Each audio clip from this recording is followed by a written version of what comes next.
নমস্কার, আমার নতুন একটি ভিডিওতে আপনাদের সকলকে স্বাগত। আজকে দিনটা শুরু হয়েছিল আমার প্রতিটা ছাত্রছাত্রীকে নিয়ে, আমার সুইট লিটল স্টুডেন্টস।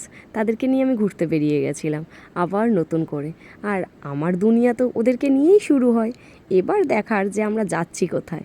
ট্রেন ধরার উদ্দেশ্যে যখন স্টেশনে এসে পৌঁছাই, আমার এক ছাত্রী আমার জন্য চা এনে দেয়। তারপরে ট্রেনে উঠে ওদের সাথে হাসি ঠাট্টা ইয়ার্কি মজা আনন্দ হৈ হৈ করতে করতে আমরা পৌঁছে গেলাম সেই জায়গার উদ্দেশ্যে যেখানে আমরা যাব বলে ঠিক করেছিলাম। আর কি, ট্রেন থেকে নেমেই টোটো ধরে চলে যাচ্ছি। এটা কোথায় ভাবছো? যে হুগলি সেতু? না না, এটা হুগলি নয়, এটা নামখানা ব্রিজ। অনেকটা হুগলি সেতুর মতন দেখতে না? আমারও তাই লাগে। বিশ্বাস করো, দিনটা যে কখন কিভাবে কেটে গেল বুঝতেই পারিনি। এই যে বাচ্চাদের সাথে থাকতে থাকতে কখন যে নিজেই বাচ্চা হয়ে যায় বোঝাই যায় না। এদের দুনিয়াটা তো একদম আলাদা, একদম বড়দের থেকেও আলাদা। হাসি ঠাট্টা আনন্দ হৈ হৈ, এর বাইরে এদের দুনিয়ায় আর কিছু থাকে না। আরও যে কত কি কথা, ছোট ছোট কথাগুলো শুনতে শুনতে এত ভালো লাগে সে কি বলবো। আর যেতে যেতে আমরা গান শুনতে শুনতে যাচ্ছিলাম। ভাবছো কী গান শুনছি? ওদের প্রিয় মোহনবাগানের গান। ওরাও যে মোহনবাগানই, অনেকটা আমারই মতন। এবার ভাবছো যে যাচ্ছি কোথায়? চলো দেখেই ফেলো তাহলে আমরা কোথায় যেতে চলেছি। বিশ্বাস করো, জানো তো, আমি যখনই ওদের সাথে ঘুরতে যাই না, তখন আমি জীবনে নতুন করে কিছু শিখি, অনেক কিছু জানি, অনেক কিছু বুঝি। আর পৌঁছেও গেলাম সেই অনুযায়ী।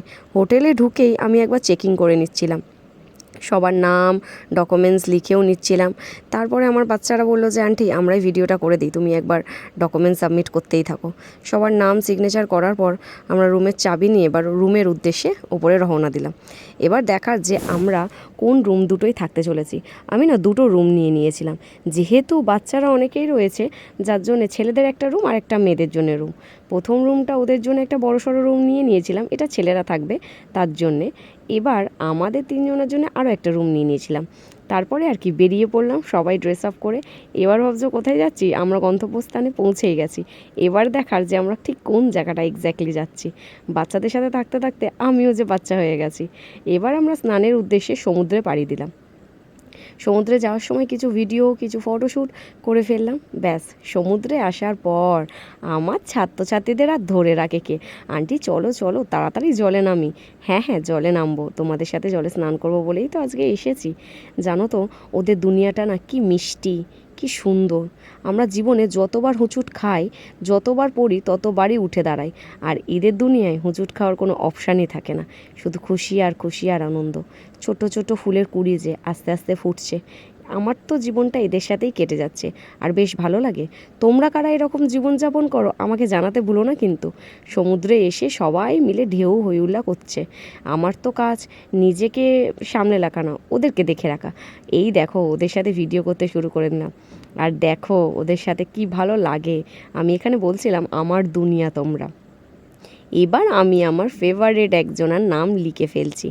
জানোই তো আমি কার প্রেমে পাগল।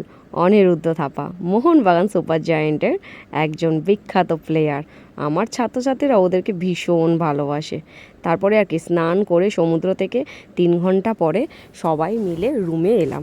রুমে এসে দেখো আমরা নিজেদেরকে দেখছিলাম আয়নায়, আমাদেরকে চেনাই যাচ্ছে না, সবাই কালো হয়ে গেছি। স্নান টান সেরে ফ্রেশ হয়ে দুপুরবেলায় খাওয়া দাওয়ার উদ্দেশ্যে বেরালাম। আর আমরা ভাবছিলাম যে আমরা কি ঠিক অবস্থায় রয়েছি। খাওয়া দাওয়ার পর একটা ঘুম দিয়ে এবার বিকেলে আমরা একটুখানি সাইট ভিজিট করতে বেরিয়ে গেলাম, সেজে গুজে সবাই মিলে। আমার প্রতিটা ছাত্রছাত্রী সবাই মিলে আনন্দ করছিল, আমিও সেই অনুযায়ী করছিলাম। কিন্তু বিশ্বাস করো, আমরা না সমুদ্রে স্নান করার পর সবাই কালো হয়ে গেছি। কী যে বাজে লাগছিল। আর আমার বাচ্চারা বলছে আন্টি আমি তো আগে থেকেই কালো, এখন দেখো আরও কালো হয়ে গেলাম। এবার দেখার যে কোন কোন জায়গাগুলো আমরা ঠিকঠাক করে ঘুরেছি। কিন্তু ওরা না একটু ক্লান্ত ছিল, স্বাভাবিক। এটা হচ্ছে হ্যান্ডি আইল্যান্ড, এটা বেশ সুন্দর জায়গা জানো তো। মানে বকখালি এর আগে আমি প্রচুর বারই গেছি, কিন্তু এই সাইট ভিজিটটা আমার ঠিক মতন করা হয়নি। টিকিট কেটে যখন ঢুকলাম, দুপাশটা কি সুন্দর, বিশ্বাস করো দারুণ লাগছিল। প্রকৃতিটা যে এতটা সুন্দর, এত সুন্দর করে অনুভব করা যায়, দারুণ লাগছিল। মনে হচ্ছিলো আরও 5-6 দিন ওখানে থেকে যায়। আর তারপরে তো ওখানটায় পৌঁছে আমরা হ্যান্ডি আইল্যান্ডের ভেতরটায় যাওয়ার চেষ্টা করছিলাম। ঠিক দেখছিলাম যে কতটা সুন্দর। আর আমার বাচ্চারাও তো মানে ভীষণ সুন্দর করে মজা করছিল। পুরোটা ভিজিট করার জন্য। আচ্ছা, অনেকেই আমাকে বলেছো পুরোটার ভিডিও দিতে বকখালি। আমি যে কটা সাইট ভিজিট করেছি টোটাল 5টা সাইট ভিজিট করেছি, তোমরাও গিয়ে কিন্তু ভিজিট করে নিতে পারো। আর যেই হোটেলে আমি ছিলাম 2টো এসি রুম নিয়েছিলাম, ভাড়া খুবই কম পড়েছিল। আর তোমরা যদি আমার ভিডিও দেখে যাও তাহলে তো ওরা ডিসকাউন্ট করেই দেবে, তো তোমরা যেতে পারো। আমি লাস্টে কিন্তু ভিডিও শেষে সব কিছু দিয়ে দেবো, তোমরা একবার ডেসক্রিপশানে দেখে নিও, ঠিক আছে। এরপরে ওইটা ভিজিট করে হেনরি আইল্যান্ড থেকে আমরা অন্য আরেকটা জায়গায় ভিজিট করতে চলে গেলাম, কার্গিল সি বিচ। ওটাও বেশ সুন্দর, জানো তো, কী ভালো লাগছিল, সন্ধ্যেটা এত সুন্দর। তারপর ওখান থেকে ভিজিট করার পর আমরা আবার বকখালি সমুদ্রের দিকে চলে এলাম একটুখানি খাওয়া দাওয়া করব বলে। আমার বাচ্চারা আমরা সবাই মিলে আবার সমুদ্রের দিকে চলে এলাম। এবার দেখো, আমরা 5খানা জায়গা ভিজিট করেছি, তোমরা চাইলে আরও 2টো জায়গা এক্সট্রা আছে করতে পারো, কিন্তু আমাদের সময় ছিল না জানো তো, তাই জন্য আমরা করতে পারিনি। তোমরা করতে পারো। আমরা সন্ধেবেলায় সবাই মিলে এখানে একটু শপিং করে নিচ্ছিলাম, সবাই সবার বাড়ির জন্য কিছু কিনছিল। তারপরে আমার বাচ্চারা বললো, আন্টি এখন একটু রাতে চলো না সমুদ্রের দিকে যাই, একটু পা ভিজিয়ে আসি। আমি বললাম ঠিক আছে চলো, সবাই মিলে যাওয়া যাক। এই যে ওদের সাথে হই হই করতে করতে, আনন্দ করতে করতে, খেলতে খেলতে চলে আসলাম। যে জায়গাটা কতটা সুন্দর, রাতের প্রকৃতিটাও যে এতটা মিষ্টি কি বলবো। ব্যাস সমুদ্রের ঢেউ দেখে ওদেরকে আর ধরে কে রাখে, সবাই মিলে জলে স্নান করার মতন ছুটে গেছে। কিন্তু পুরোটা ভিজে যাচ্ছিলো জানো তো, আমি ওদেরকে টেনে নিয়ে চলে এলাম। ওরা যে এত খুশি, এত হই হই আনন্দ দেখে তো আমারও খুব ভালো লাগছে। মনে হচ্ছে যেন ওদের সাথে গোটা জীবনটা কাটিয়ে দিই এইভাবে। এই দেখো, মর্নিংয়ে দেখছি সবাই এসি চালিয়ে একদম সুন্দর করে ঘুম দিচ্ছে। আমি আবার সবাইকে ডেকে নিয়ে এলাম যে চলো সবাই মিলে একটু সমুদ্র পাড় থেকে ঘুরে আসি, আজকে যে আমরা চলে যাব। তো ওরা কিছুতেই যেতে চাইছিল না, আমি বারবার করে বললাম যে না চলো, খাওয়া দাওয়া করতে হবে, আর সকালে ব্রেকফাস্টটাও সেরে নেবো, আর একটু ঘুরেও আসি। তারপরে আমরা একটু সমুদ্র পাড়ে এলাম। আমরা যখন গেছিলাম একটু গরম ছিল, তোমরা চেষ্টা করবে এমন টাইমে যাওয়ার জন্য, বর্ষার টাইমটা হয়, নিজেদেরও ঘুরতে খুব ভালো লাগবে। একটু মেঘলা আকাশ থাকে, কার না ভালো লাগে না। তারপরে আর কি একটু ব্রেকফাস্ট করে, আর এই যে এই রুমটাতে আমরা ছিলাম, তোমরা চাইলে এই রুমটাতে গিয়ে থাকতে পারো, খুবই ভালো রুম জানো তো। তারপরে আর কি বাড়ির উদ্দেশ্যে বেরিয়ে এলাম, বাড়ি যেতে হবে যে। আর কি ওদের তো মন মেজাজ খুব খারাপ, আন্টি আর একবার স্নান করলে খুব ভালো হতো। আমি বললাম যে তা তো আর হবে না, আবার পরের বারে। নেক্সট ট্যুরটায় আবার খুব তাড়াতাড়ি আমরা যেতে চলেছি।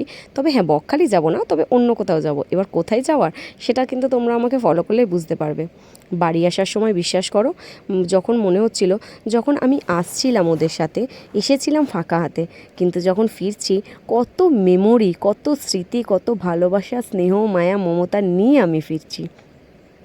খুব ভালো লাগে জানো তো ওদের দুনিয়াটার সাথে নিজেকে মিশিয়ে নিতে। এই দুনিয়ায় কোনো রাগ নেই, অভিমান নেই, কষ্ট নেই, জ্বালা যন্ত্রণা নেই, কেবল শুধু হাসি, ঠাট্টা, খুশি আর খুনসুটিই রয়েছে। যখন ওদের সাথে আমি বাড়ি ফিরছিলাম কত যে আনন্দ হচ্ছিল। টাটা।